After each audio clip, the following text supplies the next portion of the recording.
us to the bad things. Friday from hell. Kick it for. Fuck. Oh my god. That's my baby. Oh my god, I've been watching TikTok too much. Is there something in the water right now? Cause I'm feeling myself, let it out for you.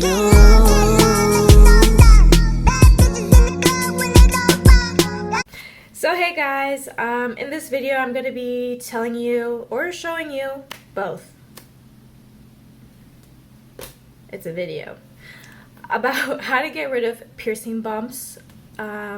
So I've kind of struggled with this a lot, specifically with one piercing in particular, which is the snug piercing that I got. And I've really kind of looked for methods of trying to get rid of it. I tried things from using salt water or a saline solution and soaking it in that, and I tried that for a few weeks, and honestly that didn't work at all. I thought I saw improvement in the beginning, but then it just completely stopped and the piercing bump was still there. I've also tried tea tree oil. That really didn't work at all. I didn't see any difference over the week when I tried tea tree oil. So this method that I'm showing you has been the method that has worked for me and has actually successfully decreased the size of my piercing bump to almost nothing. So actually, if you can see right now what it looks like, yeah, I actually don't know if y'all can see this or not, but if you can see, it's almost completely gone. So I'm going to go ahead and show you the method and how to execute it, and hopefully this works for you. So what I do for this, and what you're going to need for this solution, is basically some aspirin. Just get your regular aspirin in whatever brand you want, whatever size you want.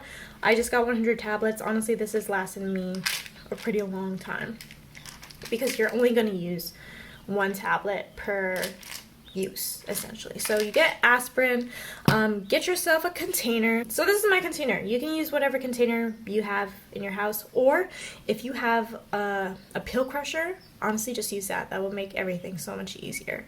But I didn't have a pill crusher, so I'm just using a regular container. So what you're going to do is you're going to put 1 tablet of aspirin into your container. Get something that you're sure is not going to break.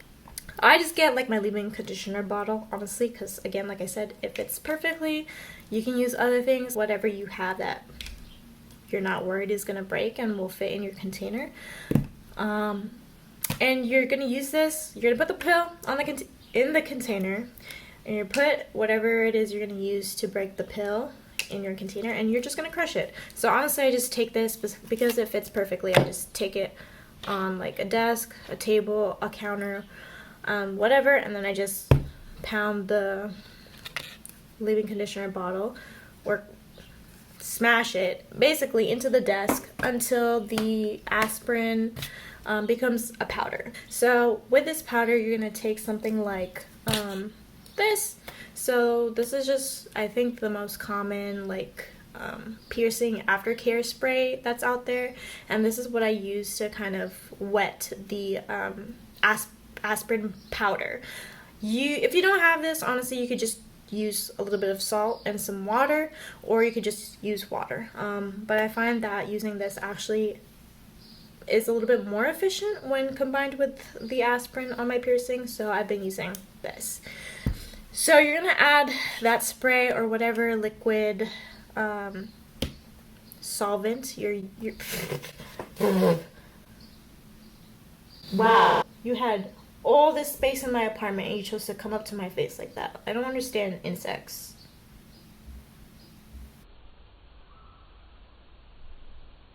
The consistency that you want is, you don't want it too liquidy or too runny.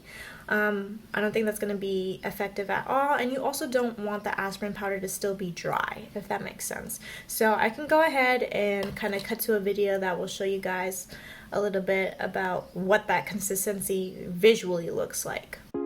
Okay, y'all, so just a reminder of things you'll need. You'll need your aspirin bottle, just a close-up to show you guys what the label looks like, your piercing aftercare spray or whatever you're using to wet the powder,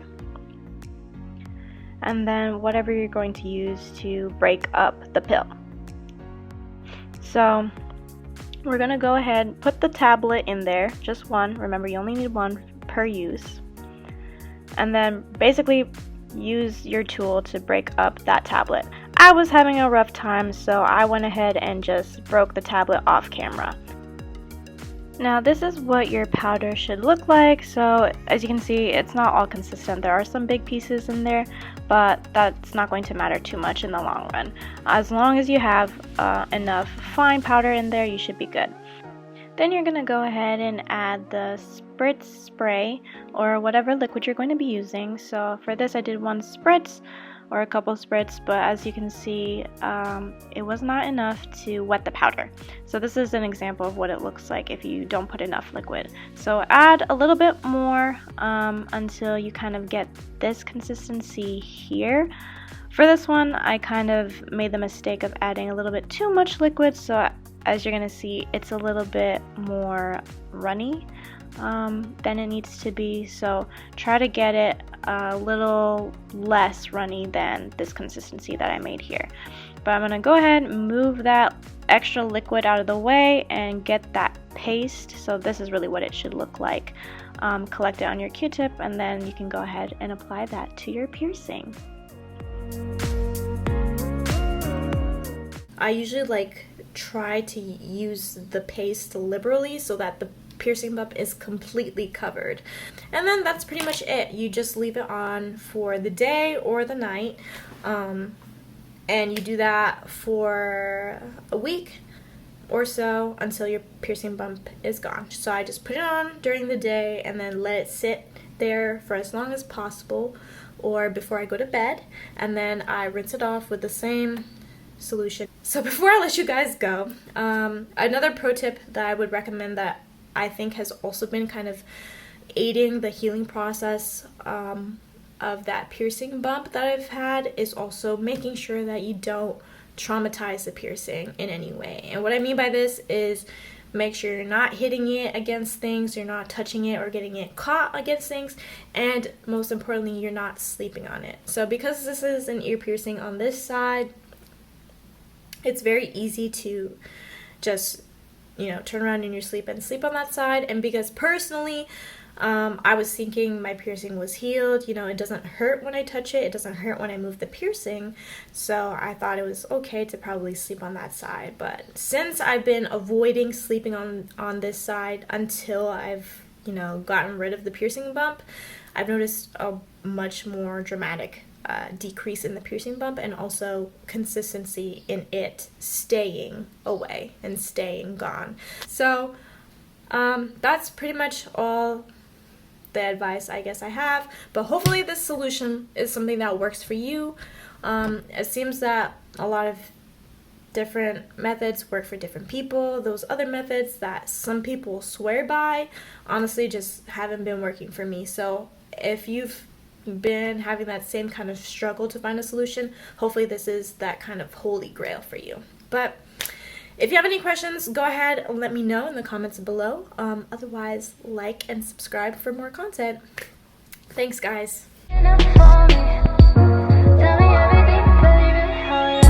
too soft and you got hardness. I got light and you got darkness. Compliment